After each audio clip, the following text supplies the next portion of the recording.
Islamabad high court के 6 जजेस का खत सुप्रीम कोर्ट ने अज खुद नोटिस ले लिया। जजेस के खत पर अज खुद नोटिस की समाअत के लिए 7 रुकनी लार्जर बेंच तश्कील। चीफ जस्टिस की सरबराही में बेंच बुध के रोज समाअत करेगा। जस्टिस मंसूर अली शाह, जस्टिस याहिया अफरीदी और जस्टिस जमाल मंदुखेल बेंच का हिस्सा होंगे। जस्टिस अतर मिनल्ला, जस्टिस मुसर्रत हिलाली और जस्टिस नईम अख्तर अफगान भी शामिल। इससे कबल हुकूमत ने जजेस के खत की इंक्वायरी के लिए जस्टिस रिटायर्ड तसद्दुक जिलानी कमीशन के क़याम का ऐलान किया था। Pakistan bar council, supreme court bar association समेत दीगर बार्स ने कमीशन के क़याम की हिमायत की थी। गुज़श्ता रोज़ 300 वकला ने सुप्रीम कोर्ट से अज खुद नोटिस का मुतालबा किया था।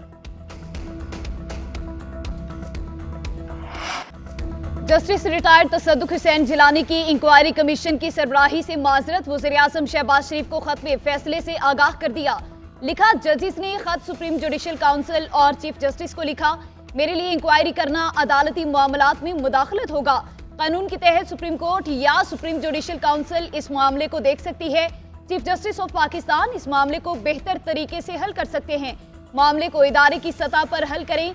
तसद्दुक हुसैन जिलानी का कमीशन के TOR से भी अदम इत्तफाक। लिखा, कमीशन के TORs मामले से सही मुताबिकत नहीं रखते।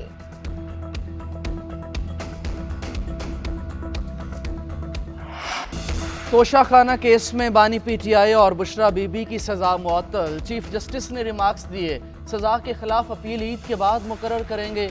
इस्लामाबाद हाई कोर्ट में सजा मुअत्तली के लिए दरखास्त पर समाअत के दौरान चीफ जस्टिस ने इस्तफसार किया, क्या आज अपील समाअत के लिए मुकर्रर है? अली जफर ने कहा कि हम सजा मुअत्तली की बजाय मरकजी अपील पर दलाइल देंगे। नैब प्रोसिक्यूटर ने मौक़िफ़ अपनाया, फैसले का जायजा लिया है। ये सजा मुअत्तली का केस है। अदालत ने कहा, यह नैब का बड़ा काबिल तारीफ मौक़िफ़ है। चीफ जस्टिस आमिर फारूक और जस्टिस गुल हसन औरंगजेब ने दरखास्त पर समाअत की। एहतसाब अदालत ने बानी PTI और बुशरा बीबी को 14 साल कैद की सजा सुनाई।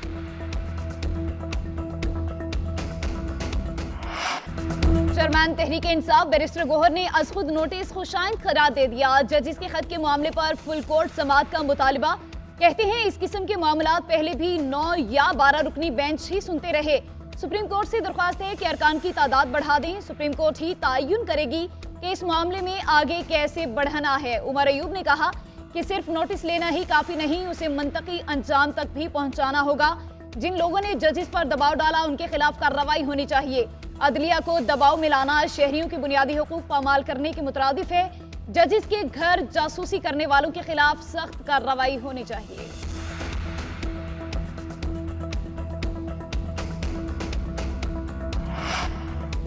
KP में आज सेनेट इलेक्शन होगा या नहीं, सूरत हाल गंभीर। मखसूस नशिस्तों पर हल्फ लेने के मामले पर स्पीकर और इलेक्शन कमीशन आमने सामने।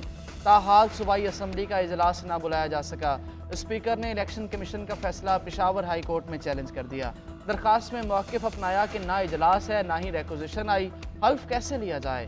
KP में सेनेट इलेक्शन मखसूस नशिस्तों पर मुंतखब अरकान के हल्फ से मशरूत। इलेक्शन कमीशन का सेनेट इलेक्शन मुलतवी करने का भी इंदिया। उधर सिंध, इस्लामाबाद, बलूचिस्तान, पंजाब में सेनेट इलेक्शन के इंतजामात मुकम्मल। सिंध में अपोजिशन के बाइकआउट के बाद तमाम हुकूमती उम्मीदवारों की कामयाबी का इम्कान। पीपल्स पार्टी के 10, MQM के 1 और आज़ाद उम्मीदवार। पीपल्स पार्टी का फैसल वावडा को सपोर्ट करने का ऐलान। वज़ीर इत्तलात सिंध शर्जील मेमन कहते हैं कि फैसल वावडा को सपोर्ट करने में कोई बुराई या हर्ज नहीं, वो इस शहर से MNA रहे हैं। शर्जील मेमन की तहरीक इंसाफ पर तनकीद। बोले, इनको अब अदलिया की आज़ादी का ख्याल आ रहा है। जब बेनज़ीर भुट्टो और आसिफ जरदारी के खिलाफ झूठे मुकदमात बनाए गए, उस वक्त अदलिया की आज़ादी किसी को याद न आई। कच्चे के इलाके और स्ट्रीट क्राइम्स पर काबू पाने के लिए हुकूमत संजीदा है। हर शहरी की जान और माल की हिफाजत हुकूमत का फर्ज है। वज़ीर आला पंजाब मरियम नवाज की ज़ेर सदारत पार्लिमानी पार्टी का इजलास हुआ। नून लीग, पीपल्स पार्टी, काफ लीग और दीगर अरकान असम्बली की शिरकत। सेनेट इलेक्शन की हिकमत अमली पर गौर। मरियम नवाज ने कहा, सबकी वज़ीर आला हूँ, साथ मिलकर चलेंगे। हमारा अज़्म पंजाब की तरक्की है, कोई इलाका तरक्की से महरूम नहीं होगा। उधर मरियम नवाज और नवाज शरीफ की ज़ेर सदारत महकमा ज़राअत से मुतल्लिक़ इजलास। सेक्रेटरी ज़राअत की मुख्तलिफ मनसूबों पर ब्रीफिंग। नवाज शरीफ ने कहा, 4 दिहाइयाँ गुजरने के बावजूद क्वालिटी सीड न होना लम्हा फ़िक्रिया है। मरियम नवाज ने कहा, काश्तकारों को कर्जे का इजरा जल्द यकीनी बनाया जाए। सुन्नी थाट काउंसिल का ईद के बाद जलसे और जुलूसों का फैसला। असेंबली के अंदर और बाहर धांधली के खिलाफ भरपूर एहतजाज होगा। पार्लिमानी पार्टी के इजलास में अहम फैसले। एलामी में कहा गया ज़िमनी इलेक्शन में भरपूर तरीके से हिस्सा लेंगे। इस्लामाबाद हाईकोर्ट के 6 मुअज़्ज़िज़ जज साहिबान के साथ मजबूत खड़े हैं। अदलिया के एहतराम और आज़ादी पर कोई समझौता नहीं किया जाएगा। कोई धमकी आमेज पैगाम या कॉल आई तो स्पीकर, चेयरमैन सेनेट और चीफ जस्टिस को आगाह करेंगे। दबाव में लाने की कोशिश की गई तो पार्लिमानी party speaker, chairman senate, chief justice से राबता करेगी। पार्लिमानी पार्टी का बानी चेयरमैन बुशरा बीबी और दीगर कैदियों की रिहाई के लिए कोशिशें तेज करने का आज़म।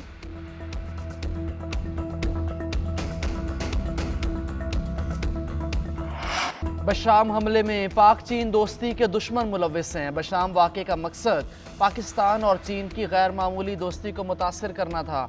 चीनी बाशिंदों की फुल प्रूफ सिक्योरिटी यकीनी बनाएंगे। यकीन दिलाते हैं कि मुस्तकबिल में ऐसा कोई हमला नहीं होने देंगे।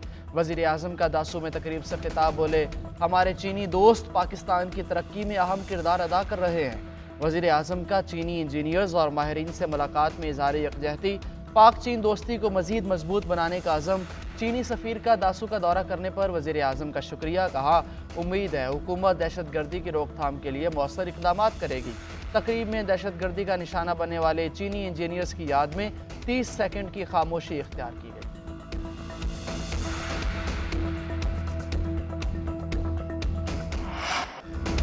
पाकिस्तान में दहशतगर्दी का मनबा अफगानिस्तान है। जब तक अफगानिस्तान टीटीपी के ट्रेनिंग कैंप सहूलतकारी नहीं छोड़ेगा तब तक सिलसिला चलता रहेगा।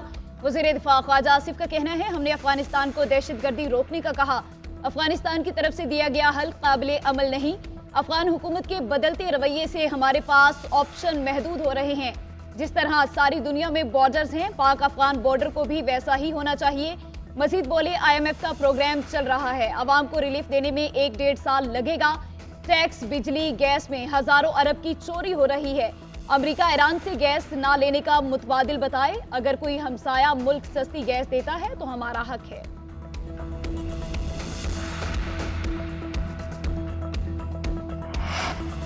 वज़ीर आला खैबर पख्तूनख्वा अली अमीन गंडापुर की अडियाला जेल में बानी PTI से मुलाकात। 1 घंटे तक होने वाली मुलाकात कॉन्फ्रेंस रूम में कराई गई।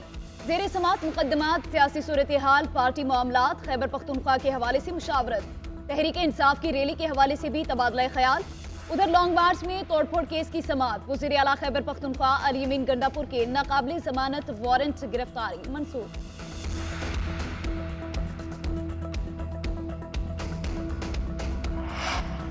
हुकूमत किसी की निजी प्रॉपर्टी को सब जेल कैसे करार दे सकती है? 31 जनवरी के बाद 141 खवातीन कैदी अडियाला जेल मुंतकिल हुई। कैसे कह सकते हैं कि जेल में गुंजाइश नहीं? जस्टिस गुल हसन औरंगजेब के बुशरा बीबी की अडियाला जेल मुंतकली की दरखास्त पर रिमार्क्स। जेल हुकाम और चीफ कमिश्नर की रिपोर्ट पर बरहमी का इजहार। रिमार्क्स दिए, यह सब सियासत है। जब नई खवातीन जेल गईं तो मुंतकली ना करने का जवाज खत्म हो गया। आप लोग तुले हैं कि रूल ऑफ लॉ का इंडेक्स 0 पर आ जाए। बुशरा बीबी की बानी से मुलाकात की भी दरखास्त। अदालत ने रिमार्क्स दिए, तारीख पर मुल्ज़िमों का मिलना मुलाकात नहीं होती। हफ्ते में 1 दिन बानी और बुशरा बीबी की मुलाकात कराई जाए। ईद पर भी मुलाकात कराने का हुक्म जारी।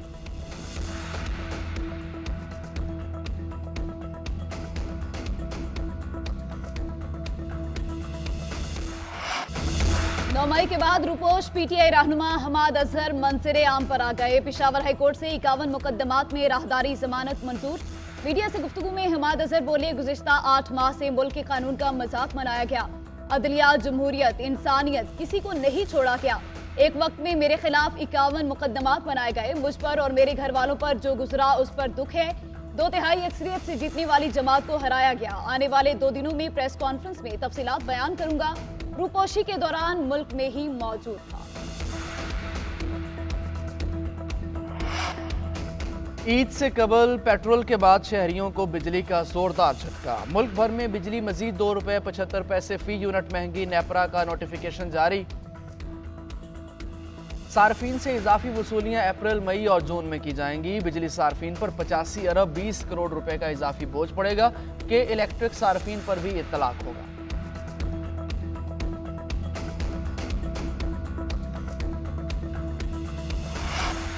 पाकिस्तान में 10 अप्रैल को ईद उल फितर होने का इम्कान। महकमा मौसमियात के मुताबिक 9 अप्रैल को ईद उल फितर का चांद नजर आने के इम्कानात हैं। नए चांद की पैदाइश 8 अप्रैल को रात 11:21 पर होगी।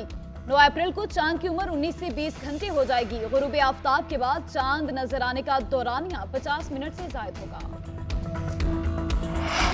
चेयरमैन पीसीबी मोहसिन नकवी का दौरा काकोल, पाकिस्तानी क्रिकेटर्स के लिए लगाए गए फिटनेस कैंप का मुशाहिदा, खिलाड़ियों के जोशो जज्बे और उनकी फिटनेस में इजाफे के बढ़ाने के अज़्म पर इत्मीनान का इजहार। मोहसिन नकवी की कप्तान बाबर आजम, दीगर खिलाड़ियों और सिलेक्शन कमेटी से मुलाकात। न्यूजीलैंड के खिलाफ T20 सीरीज के लिए टीम के इंतखाब पर बातचीत। चेयरमैन पीसीबी ने हेड कोच की तकर्री पर पेशरफ्त पर अरकान का एतमाद में लिया। उधर पाकिस्तानी क्रिकेट टीम के लिए army school of physical training Kakul में ट्रेनिंग कैंप, खिलाड़ियों को जिस्मानी फिटनेस की मुख्तलिफ मशकें कराई गई। खिलाड़ियों का कहना है कि हम अपनी ट्रेनिंग से बहुत मुतमईन हैं, यहाँ काफ़ी अच्छा माहौल है और हमें उम्मीद है कि इस ट्रेनिंग का मुस्तकबिल में बहुत फ़ायदा होगा।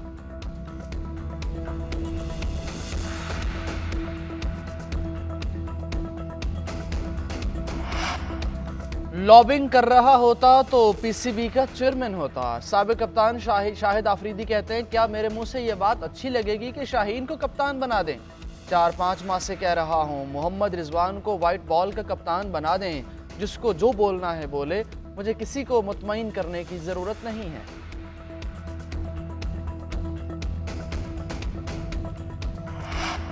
और पाकिस्तान वुमेन टीम की खिलाड़ी आलिया रियाज की वकार यूनुस के भाई से मंगनी, सोशल मीडिया पर मद्दाहों की तरफ से नेक ख्वाहिशात का इजहार। 31 साल आलिया रियाज 62 एक रोजा और 83 T20 मैचेस में पाकिस्तान की नुमाइंदगी कर चुकी हैं।